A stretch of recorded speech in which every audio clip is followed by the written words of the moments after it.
So it wasn't really an event, but it kind of happened over time. And the idea of the book really came from the work that my husband and I have been doing for the last 20 years or so. So we do a presentation, a motivational series called The Winning Way, which is about learning from sport. Uh, and we can talk about, talk about success and winning. And we had this idea of the winning triangle, which was, the recipe for success that we kind of talked about. It was a combination of ability, attitude, and passion. So we said that, if people had reasonable ability and married that with good work ethic, good attitude. So that's work ethic, discipline, hard work, things like that. And then on top of that, if you had passion for whatever you did, then I think you were reasonably placed for success. That's what we talked about. And we call this the universal formula for success. And it works largely. People believe in that. And, it works for musicians, it works for sports people, it works for corporate people, it works for whoever, and this is something we've been talking about. Then over the years, as the women in the audience increased, I realized that there was something extra that women require. And then I decided to kind of dig deep into it, had more conversations with, people who were there, whether they were convinced or not, and thought about it a lot. And then I realized that, the triangle wasn't enough. There was one more angle that women really required, and that was a matter of choices. So choices in their personal life and choices in their professional life. Because, even men make choices, but the personal choices that men make don't really seem to impact their professional careers that much. But for women, I think, personal decisions on whether you decide to marry, who you decide to marry, whether you want children, how many children, all that, even your husband's posting, for example, a transfer, all those things affect a woman's career. And therefore, I thought that, let me add this, the choices thing to what we were already talking about. Coupled with that, we've grappled with this problem of saying that, we don't have enough women in leadership positions and decision-making roles. So that was another motivation to kind of, figure out what is really happening over here, because now you have enough women at the starting line, as I say. The starting line looks very robust, but somehow a podium finish is not something that seems to come easily. And so something is happening in between. And so I decided to probe it. So there are many books also that have been written about it. And I think the one that impressed me most was Lean In, because it, I think, tried to address, problems like this. Unfortunate thing was I was already 50 and I felt, somebody should have told us this earlier.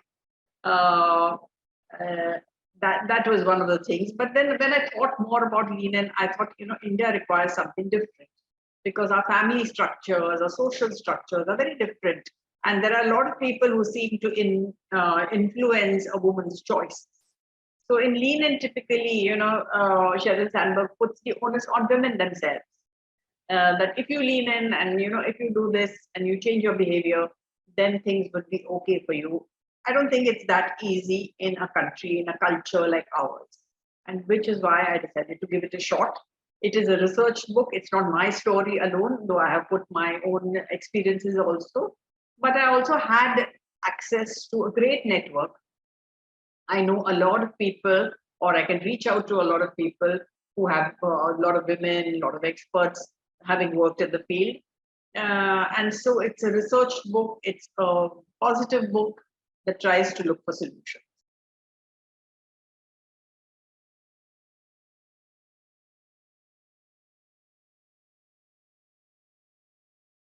Interesting question.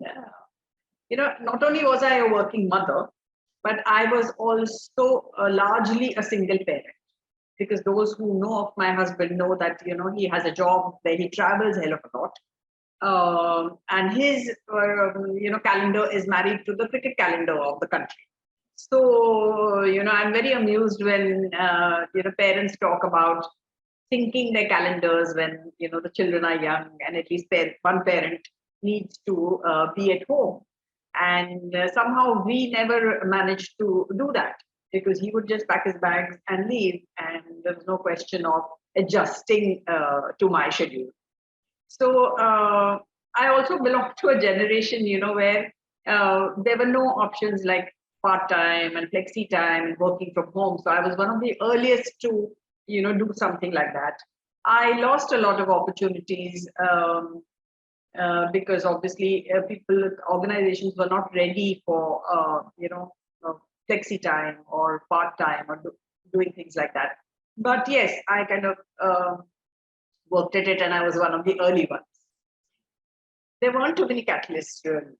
I had no support in terms of family in Mumbai.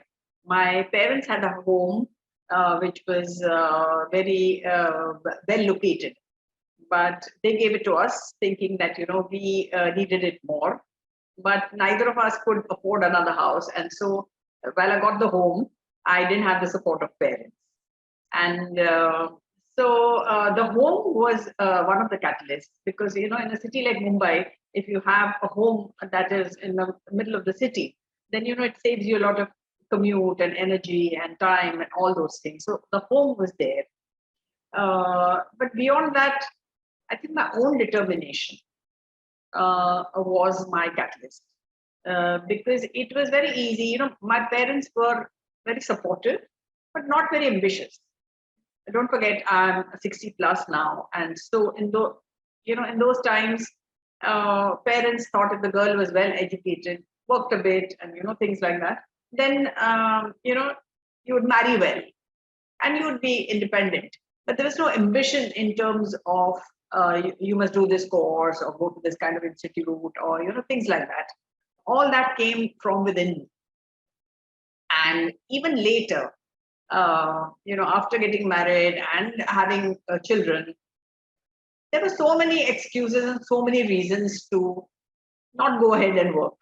I had all my excuses lined up, right? A husband who wasn't at home, two children to look after, no support, no financial compulsions. So in a way, these are the reasons why people quit. But I don't want to do that. I think I owed it to my intelligence, my academic qualifications, my ability to, do something. And so I decided, what can I do? I can't work full time. I can't, work for any large organization, but I can start something from home. And that's the beauty of the modern world. Of course, it wasn't that modern at that time. It's getting more modern now. But all you needed was a computer. In those days, you didn't have PCs. I mean, you just worked with desktops, no laptops and things like that, and a fax machine and things like that. And that's how I started work. Started work being self-employed, and for a large part of my career, I have been self-employed. So that's really been the philosophy and the catalyst in my career. And that's something we talked about even in the winning way, where we say, don't let what you cannot do interfere with what you can do. Because women typically, focus on what you can't do. So I can't do this, I can't do that. They are not allowing me to do this. This one's not allowing me to do that. Instead, I said, okay, these are things I can't do. So what is left? And what can I do? So that's a philosophy I have practiced, and I would recommend it to women. Now, having written the book and having talked to so many people, I feel it is a philosophy. I feel even more strongly that it's a philosophy that, works, that you need to back yourself, because keep in mind, the work that I did eventually had nothing to do with my education. So in a way, it was really self-belief and hard work. And trying to see, how well you can use whatever you have. I had a network, for example.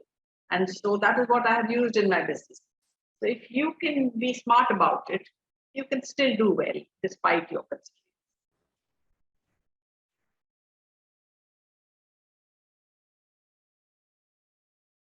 I hope it happens sooner than we think. You never know, because I think the workplace is changing. We had never thought before pandemic that working from home, for example, was going to be such a huge option in people's lives. So definitely, there are going to be opportunities. There's working from home. There is the gig economy. And so people may not be thinking in terms of, totally linear careers and whether you've had a gap and whether you had a break and, things like that. All that will probably become a norm. Um, Today's women, I think, are a lot more ambitious. And so they want to be the main story, not the side plot. And why not? Right? So these are things I feel that, make us hopeful that uh, it will be better in terms of, the ratio of women to men. But at the same time, there are a lot of challenges as well. And unless those challenges get taken care of, we need better infrastructure. Mindsets need to change, and men need to definitely be more supportive of the woman's career and be real partners in, sharing the load. That also needs to happen. And, while we say that there will be opportunities, it is also going to be challenging in terms of, you'll need to be constantly relevant. So you need to, upskill all the time. You would need to be a personal brand in this kind of an economy. And so you need to be out there, talking about your skills and talking about yourself. And typically, these are not things that women are very good at. So there would be opportunities, but there would be other needs and, other challenges as well. So I hope things will be better. If you look at the country and you look at something like technology, in so many sectors, we've adapted so well, and, people have changed and people have embraced technology. I hope this will be another big step, and, things will change.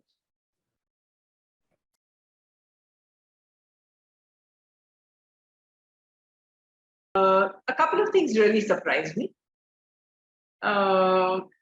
I mean, we always talked about how women are wired, what's the kind of conditioning we have. I think I was surprised by how deep that conditioning was. Because we keep saying we've changed. But once one digs underneath the surface, you find that conditioning goes very, very deep. And there were things like, self-doubt or the imposter syndrome, which I found in women who really look on top of their game, who really look so confident that you would have never imagined. And they themselves have confessed to, going through all these things. Uh, there are also people who said that, they were okay with their husbands uh, sharing domestic responsibilities. But when they had guests or when they had parents at home, suddenly that awkwardness came in, which means that, we might be progressive otherwise, but when we get back into this patriarchal setup, we are no different. We are still struggling with, handling all those kind of things. Another example at work, for example, in 2018, we had the first get together of I Am Ahmedabad Women. 2018, the institute started in, I think the first batch was 1968 or something. And the women had never met, and it was a fairly large crowd. And I was moderating a panel discussion over there. And there was this woman who worked for a VC firm. And she seemed very agitated, when we were talking about whether things have changed or what things have changed, what things haven't. And she said, though things have changed, I find that, women haven't changed in certain aspects. And she was saying that, she meets a lot of very interesting and very bright women with very good startup ideas.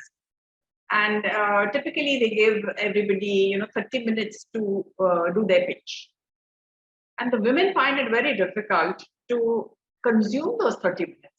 They're so shy of talking about themselves and their ideas.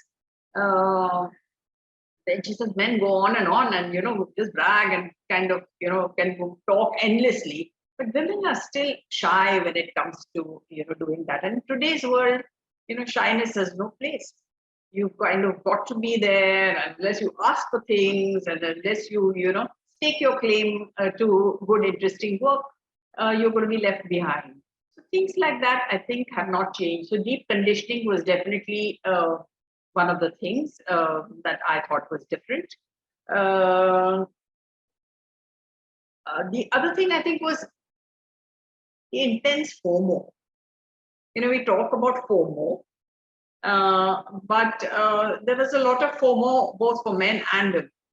So the fact that men didn't want to take paternity leave, although organizations were offering, came as a bit of a shock to me. And the reason they gave was FOMO. Now, typically, women have always had FOMO about, missing the child's PTA meeting or some birthday party or some recital or things like that. Now there is a lot of FOMO about work as well.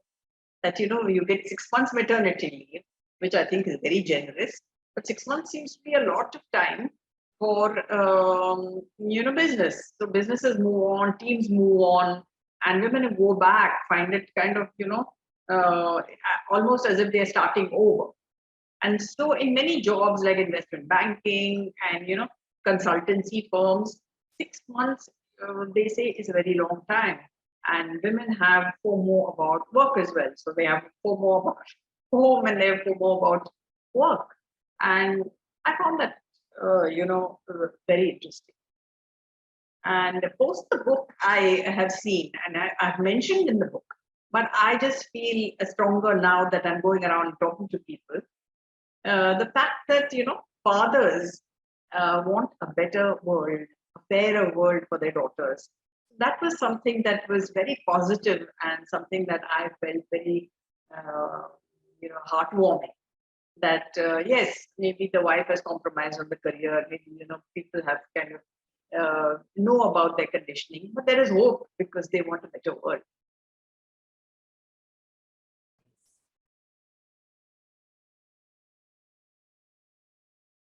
And we need a lot of catalysts. So infrastructure is a big one. Some policy changes are probably another. Mindsets is another. But I don't know how soon they will happen. But the new catalyst I've seen, which I've felt good about, is one of these things that I just talked about, the father and daughter equation.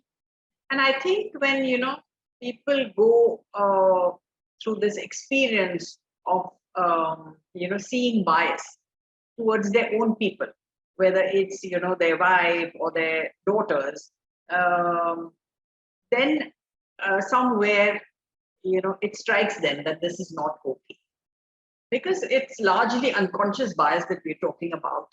And it's not only bias within the family, but also these outside influences. And, when girls go out to play, when teenagers want to stay out a little late, and, things like that, they realize that it's not a fair world. And, every time they have to think about opportunities for daughters, somewhere, there are so many other factors that come into play, which doesn't always apply for sons. So this father-daughter equation is definitely equal, and I see a lot more support coming from fathers, and they could be catalysts.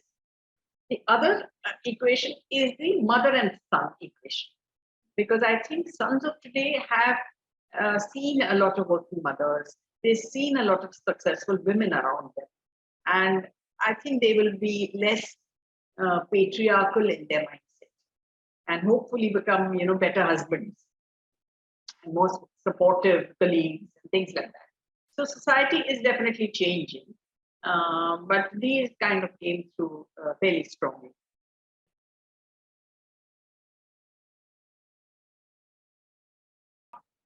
From the company side, firstly, I think policy-wise, things have happened. So you have diversity targets for organizations. You have maternity leave, like I said. You have women on boards. So these kind of things are definitely there. Not all of them have been very effective. Because I feel that policy maybe needs to be a little more flexible, because like I said, for some roles, 6 months is too much. Maybe they should give the 6 months, but with some more flexibility. Structure things with a little more flexibility. The other thing is that some of them are not practical. So, for example, you look at maternity leave of 6 months for a small to medium size enterprise. It's not very affordable. So typically, people might stay in the organization for like 3-4 years. Now, out of that, 6 months paid leave seems a bit much. Or you have, for example, Vishakha guidelines and concerns about sexual harassment, and then you've got to have redressal mechanisms. You've got to have committees. You've got to have things in place. So all these come at a cost, and companies don't always want to do that. So my fear is that they might say we just don't want women because of all these other things. So sometimes it's not practical for the organization. Sometimes it's expensive, and from the women's point of view, also maybe you need some more kind of flexibility. But yeah, I think organizations are talking about um, uh, diversity measures. Uh, that, some people talk about fast tracking. Some people talk about having more facilities like creches, a lot more flexibility in terms of uh, working hours or working from home. Uh, you do have things like that. Even people are calling out things. One of the things I mentioned in the book is, which I thought was very interesting, was Hindustan Unilever, for example, says teams normally would go out for a drink or continue their team meeting after office hours or late, and they didn't see that as being gender neutral. So things like that, there is a lot more awareness, but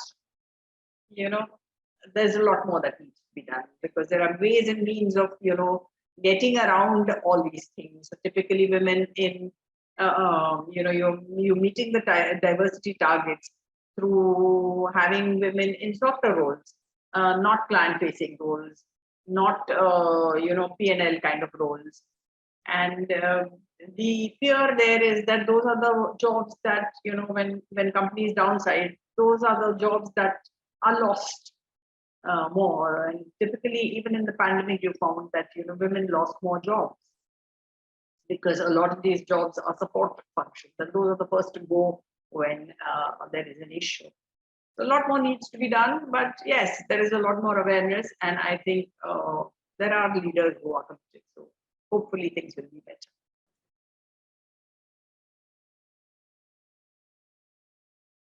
Yes, it is misunderstood, and it is not an easy one, because unlike equality, which is the same size fits all, equity is about creating a level playing field, which often means that you're penalizing today's generation for yesterday's sins, right?